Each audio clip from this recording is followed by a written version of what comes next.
MP में कम मतदान के क्या मायने? बीजेपी के गढ़ में सेंध लगा रही कांग्रेस। क्या बीजेपी के लिए है चिंता का सबब? क्या मंत्रियों को शाह की डांट बेअसर रही? बीजेपी के हिंदी हॉटलैंड मध्य प्रदेश में चौथे चरण के साथ ही सभी 29 सीटों पर मतदान संपन्न हो गया है। चौथे चरण की 8 सीटों पर वोटिंग का आंकड़ा करीब 72% रहा। यह आंकड़ा भी पहले, दूसरे और तीसरे चरण की तरह पिछले चुनाव के मुकाबले कम ही रहा है। प्रदेश की सभी 29 सीटों की बात करें तो इस चुनाव में 66.77% वोटिंग हुई है, जो 2019 के लोकसभा चुनाव के मुकाबले करीब 4% कम है।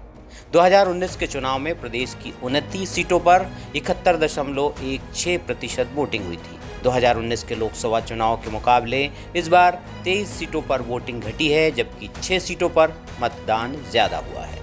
एमपी में 2023 के विधानसभा चुनाव में 77.15% मतदान हुआ था, जबकि 2024 के लोकसभा चुनाव में प्रदेश की 29 सीटों पर 66.77% वोटिंग हुई है, जो विधानसभा चुनाव से करीब 10% कम है। विधानसभा चुनाव की अपेक्षा लोकसभा चुनाव में 10% तक कम मतदान ने बीजेपी के केंद्रीय नेतृत्व को चिंता में डाल दिया है। बीजेपी में अब इस बात की चर्चा है कि क्या शिवराज सिंह चौहान को साइडलाइन करने से कम मतदान हुआ है? क्या शिवराज के ना होने से लाडली बहनों ने मतदान में उत्साह नहीं दिखाया है? क्या जमीनी कार्यकर्ताओं ने पूरी ताकत से प्रचार नहीं किया है? क्या बीजेपी में अति आत्मविश्वास भी कम मतदान का कारण रहा है? क्या मंत्रियों को ज्यादा मतदान कराने की अमित शाह की चेतावनी भी बेअसर रही है?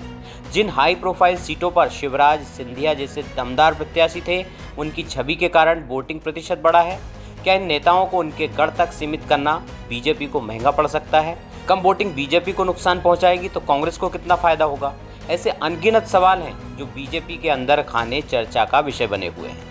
उधर राजनीतिक विश्लेषकों का मानना है कि इस बार राम लहर और मोदी लहर के बावजूद कांग्रेस 3 से 4 सीटें झटककर बीजेपी के मिशन 29 को रोकने में कामयाब हो सकती है।